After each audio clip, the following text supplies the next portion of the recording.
हल्द्वानी शहर का रहने वाला हूँ। सबसे पहले आपको अपनी जानकारी देना चाहूँगा। मैं एक गरीब परिवार में पला बड़ा, लेकिन ऐसा नहीं था कि हमारे पास पैसे नहीं थे।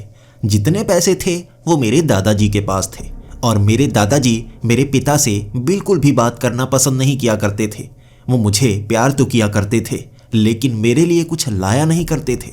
मेरे पिता ने एक बार मना कर दिया था, उसके बाद मेरे दादाजी मेरे लिए सिर्फ एक छोटा सा लॉलीपॉप लेकर आया करते थे, और उस लॉलीपॉप को भी पूरा हफ्ता मैं चूसता रहता, क्योंकि उसके सिवा मुझे कोई और चीज़ मिला नहीं करती थी। माँ की बनाई हुई वो फीकी रोटियाँ, और कभी कभी घर में सब्जी भी नहीं होती थी। मेरे पिता बहुत ज़्यादा मेहनत किया करते थे, लेकिन उस पैसे से घर का गुजारा हो नहीं पाता था। जबकि मेरे दादाजी के पास एक बड़ा फार्म हाउस था, वो वहाँ पर रहते थे। उन्हें कुछ पैसे आया करते थे, वो भी पेंशन के। इस तरह उनका गुजारा तो अच्छा हो रहा था। मेरी दादी की मौत तो बहुत ज़्यादा पहले हो चुकी थी। उसके बाद मेरे पिता की दादाजी के साथ लड़ाई हो गई। मेरे दादाजी पैसे देना तो चाहते थे, लेकिन मेरे पिता हमेशा उनसे लड़ा करते थे। तो मेरे दादाजी ने उन पैसों को उसी फार्म हाउस पर लगाना शुरू कर दिया। बड़ा फार्म हाउस बनाना चाहते थे वो चाहते थे हमारी ऐसी ज़मीन बने जिसे दुनिया देखे। अब वो खर्च कहीं और कर नहीं पा रहे थे, यहाँ पैसे दे नहीं सकते थे, मुझे सिर्फ एक लॉलीपॉप दिया करते थे। तो मेरा बचपन गरीबी में गुजरा। जब मैं 12वीं कक्षा में था, मैं सोच रहा था आगे क्या काम करूँगा। दादाजी से बात भी करना चाहता था, लेकिन मेरे दादाजी की सेहत बहुत ज़्यादा खराब हो गई। एग्ज़ाम चल रहे थे मेरे उस समय 12वीं के, जिस समय दादाजी की सेहत इतनी ज़्यादा खराब हो गई थी कि उन्हें यहाँ घर में लाया गया। हमारे इस घर में 2 कमरे थे। एक में मेरे माता पिता रहा करते थे, एक कमरे में मैं रहा करता था। और उस समय मेरे दादाजी को मेरे ही बेड पर लिटाया गया था। उन्हें बार बार उल्टियाँ आ रही थी, मुँह से खून निकल रहा था, वो कुछ भी बात नहीं कर पा रहे थे।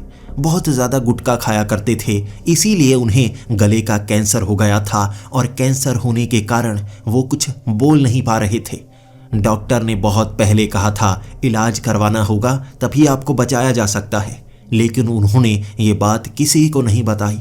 मैं तब भी अपने दादाजी से बहुत प्यार कर रहा था, लेकिन मेरे दादाजी मुझे कुछ बताना चाहते थे, वो बता नहीं पा रहे थे। और जब वो आखिरी सांसें लेने लगे थे, डॉक्टर ने भी कह दिया था कि आपके दादाजी को बचाया नहीं जा सकता।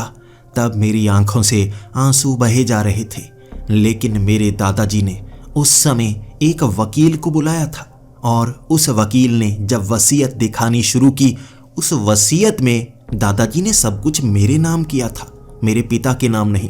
मेरे पिता भी काफ़ी गुस्सा थे, लेकिन अब उनका कोई उत्तराधिकारी बचा भी नहीं था, और वो मेरे पिता से गुस्से में थे, इसीलिए सब कुछ मेरे नाम कर दिया। वो रात मेरे दादाजी की आखिरी रात थी।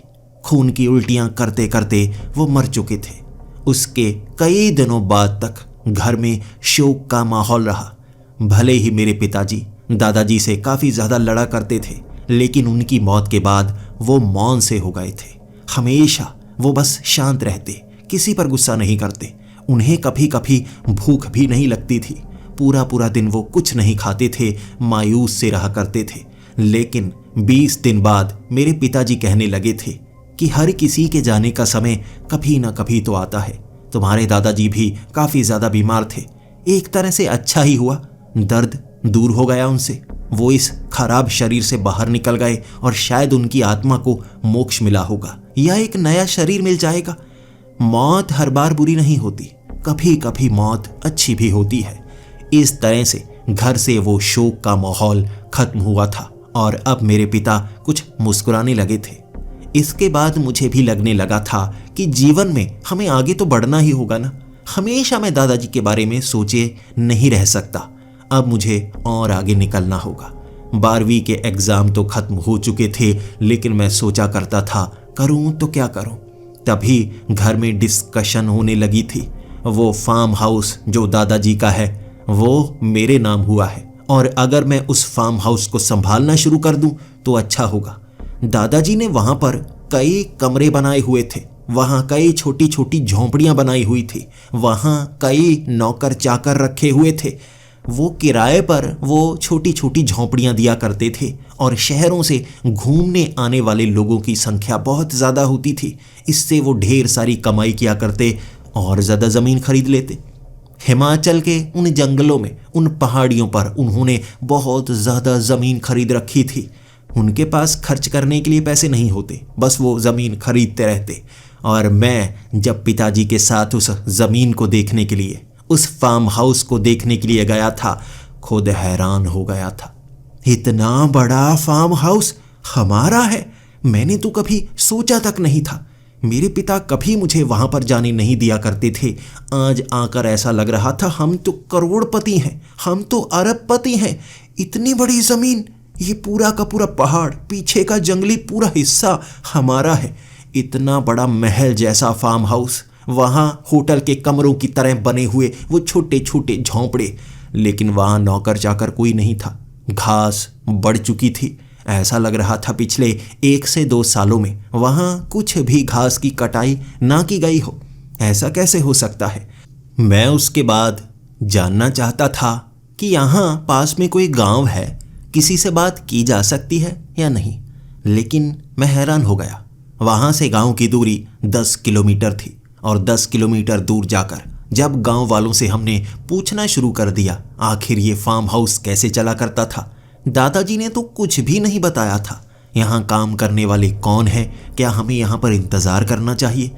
लेकिन जो जो हमें वहाँ पर पता चलता गया, हम हैरान हो गए थे। लोगों का कहना था कि ये फार्म हाउस भूतिया है, भूत प्रेत लोगों को नज़र आते हैं और जितने भी यहाँ पर काम करने वाले लड़के थे वो इसी गांव से जाया करते थे, लेकिन भूतों से डरकर उन्होंने काम करना भी छोड़ दिया था। ये ज़मीन भूतिया है और हर अमीर इंसान को इस इलाके के पता है इस बात के बारे में। ये बात सुनकर सबसे ज़्यादा मैं डरा था। अब आपको बताता हूँ मैं क्यों डरा था। क्योंकि बचपन से ही मुझे भूतों की कहानियों से डर लगता था। मुझे लगता था भूत होते हैं और हमारे बहुत ज़्यादा करीब होते हैं, इसीलिए रात को मैं जल्दी सो जाता हूँ। सुबह भी जब सूरज की किरणें निकलती हैं तभी आंखें खोलता हूँ, भले ही नींद खुल चुकी हो, लेकिन मैं आंखें खोलता ही नहीं। आप कह सकते हैं दुनिया का सबसे डरपोक इंसान अगर कोई है तो वो मैं हूँ। भूतों की वो बातें सुनकर मेरी टांगें ऐसे कांप रही थी जैसे वहाँ पर भूकंप आ गया हो। कांपता कांपता मैं अपने पिता के पीछे चला गया था। मेरे पिता हिम्मत वाले हैं, वो लोगों को कह रहे थे कोई भूत वहां पर नहीं है, हो ही नहीं सकता, भूत प्रेत तो होते ही नहीं। जैसे ही गांव वालों ने कहा आप वहां एक रात रहकर देखिए, जगह तो काफ़ी अच्छी है, अगली सुबह आपको भी पता चल जाएगा। ये सुनकर मैंने अपने पिता की कांपती हुई टांगें भी देखी थी और यकीन कीजिए उनकी टांगें मुझसे भी ज़्यादा तेज़ी से कांप रही थी। ये बातें सुनकर हम घर की तरफ आ रहे थे। मैं पिता को कह रहा था क्या हमें वहाँ फार्म हाउस में रहना चाहिए? मेरे पिता ने कांपती हुई आवाज़ में कहा था नहीं, फार्म हाउस में हम कैसे रह सकते हैं, हम छोटे लोग हैं ना, छोटे घरों में रहना हमारे उसकी ही आदत है, हम बड़े फार्म हाउस में नहीं रह सकते। लेकिन मेरे पिता को जब मैंने सवाल किया था क्या भूत प्रेत होते हैं, मेरे पिता ने कठोर शब्दों में कहा था भूत प्रेत नहीं होते। तो मैंने कहा पिताजी आप वहाँ पर रहकर आइए, शायद आप उस बात को सच साबित कर दें। तब मेरे पिता ने कहा था नहीं, मैं छोटा आदमी हूँ, फार्म हाउस में नहीं रह सकता, बताया तो है तुम्हें, और अकेले कैसे रहूँगा, तुम्हारा ख्याल कौन रखेगा, तुम्हारी माँ का ख्याल कौन रखेगा। ये बातें कहकर मैं अपने पिता के साथ घर में आ गया था।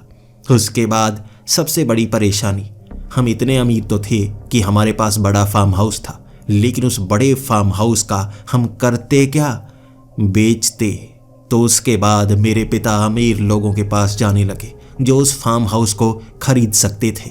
तब हमें पता लगने लगा जिन्हें हम अमीर समझते हैं उनकी हैसियत से भी बाहर था वो फार्म हाउस, इतना महंगा, लेकिन वो भी उस फार्म हाउस को खरीदना नहीं चाहते थे।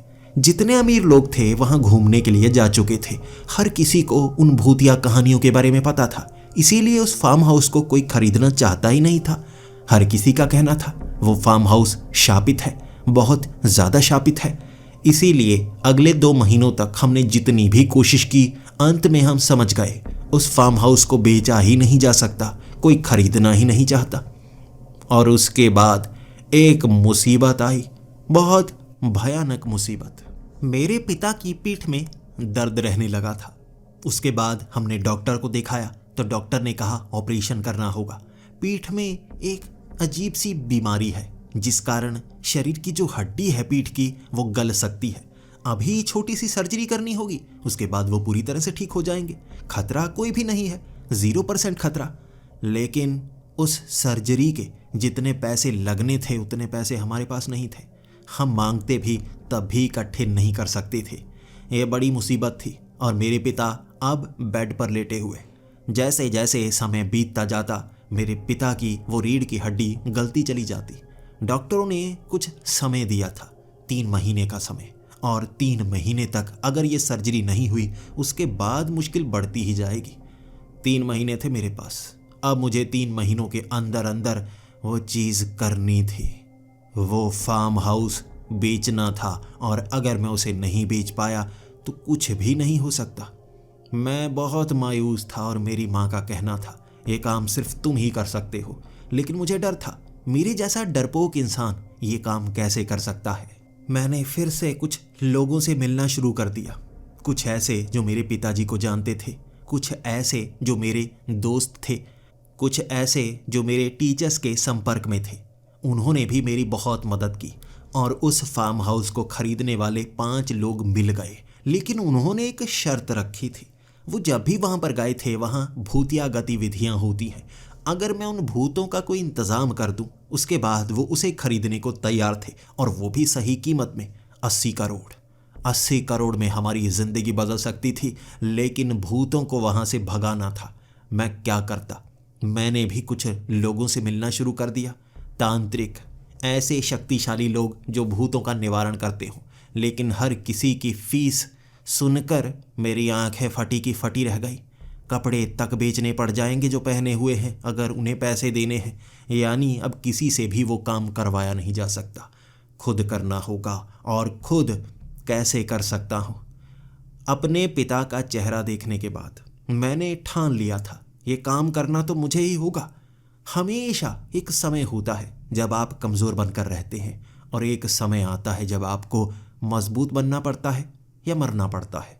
और हमारे पास एक ही रास्ता बचा था, मजबूत बनने का।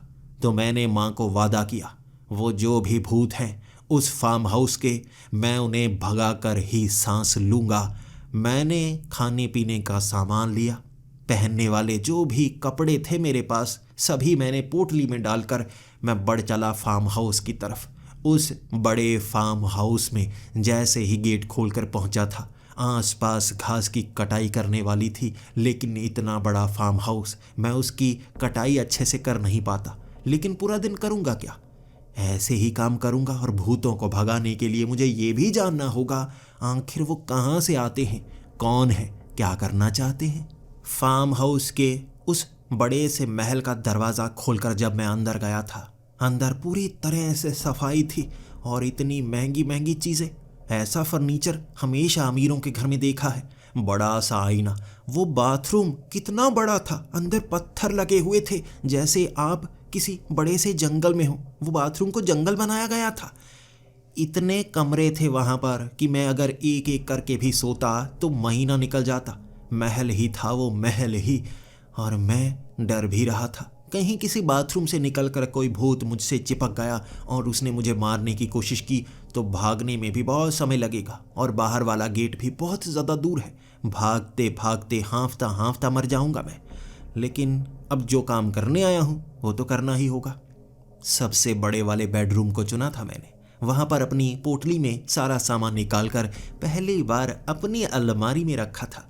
हमारे घर में अलमारी नहीं थी, हम बड़े से ट्रंक में सामान रखा करते थे और जितने भी मेरे कपड़े होते उनमें सिलवटें आ जाया करती थी। अब सीधे टांग सकता था मैं। जैसे ही कपड़ों को टांगा फिर मैं नहाने के लिए गया। मुझसे वो बटन चल ही नहीं रहे थे। कभी तो इतना गर्म पानी मेरे ऊपर गिरता कि मेरी चमड़ी जलने लगती, कभी इतना ठंडा पानी निकलता कि मैं बिल्कुल बर्फ बन जाता। वो बटनों को चलाना आता ही नहीं था मुझे। धीरे धीरे सीखना होगा। अमीर भी खुद ब खुद सीखते हैं, मैं भी खुद ब खुद ही सीखूंगा। नहाने के बाद जैसे ही मैंने आईने के सामने देखा था, एक बार के लिए मैं डर गया। चीख पड़ा था मैं, चीख, ये भूत भूत। लेकिन ध्यान से देखा वो तो मैं ही था। मुझे एक छोटी सी बीमारी है। अब इसे बीमारी कहें या मेरा शरीर ही ऐसा है कि मेरे शरीर पर बाल बहुत ज़्यादा आते हैं। हमारे घर में कोई आईना नहीं है, एक छोटा सा आईना है, वो भी माँ को दहेज में मिला था। उसमें ही हम अपने बाल संवारते हैं और उसमें भी एक छोटी सी दरार आई हुई है। इसीलिए अपना चेहरा कभी कभी ना देखे भी दिन निकालना पड़ता है और अपना पूरा शरीर तो कभी देख ही नहीं पाया। सामने से मैं शरीर को देखता हूँ तो उस पर बहुत ज़्यादा काले बाल हैं। मैं कहूँ तो मैं अनिल कपूर से भी 10 गुना ज़्यादा बालों वाला हूँ। इसे बीमारी मानूं या मैं कहूँ मेरे बाल ही ज़्यादा हैं, कभी डॉक्टर को दिखा ही नहीं पाए, गरीबों की मजबूरी। लेकिन उस बड़े आईने में खुद को देखकर जैसे मैं डरा था ना, मुझे एक पल के लिए लगा था राम से ब्रदर के वो बड़े बड़े भूत इस आईने से निकलकर मुझे नोचने की कोशिश कर रहे हैं। खुद को पहचान नहीं सका, लेकिन ऊपर से जब थोपड़ा देखा, ये तो मेरा है शरीर, अरे ये तो मेरा है, बिना कपड़ों वाला, इतने ज़्यादा बाल, मैं तो भालू लग रहा था। फिर मैंने कपड़े पहनना ही सही समझा। पूरा दिन ऐसे ही बीत गया था। वो जो किचन था वहाँ पर चूल्हा लगा हुआ था जो बिजली से चलता था, ऊपर बड़ा सोलर पैनल लगा हुआ था, लेकिन वो चूल्हा जलाने के लिए कौन सा बटन दबाना था मुझे पता ही नहीं चला। इसीलिए कच्चे आलू आटे के साथ खाकर मैं सो गया। जब शाम के वक्त मैं उठा, मैंने देखा ये तो अंधेरा होने वाला है, यानी कि खतरा अब है। भूत रात को निकलते हैं, अंधेरे में नजर आते हैं और अंधेरे में लोगों को डराते हैं। कहानियाँ इतनी सुन रखी थी कि खौफ मेरे अंदर पैदा होना शुरू हो गया था। मैंने हिम्मत की थी बाहर निकलने की, लेकिन जैसे ही घास की नोक को देखा मुझे डर लगा, इस नोक से मैं मर तो नहीं जाऊंगा। तो मैं भागकर बेड के ऊपर आकर बैठ गया और कंबल से खुद को इतनी तेजी से लपेटा था जैसे भूत बस कंबल में घुस ही ना पाए। सांस रुकी तो सांस लेने के लिए बार बार मुंह बाहर की तरफ निकालता, फिर से मुंह। ये है इंडिया के पुराने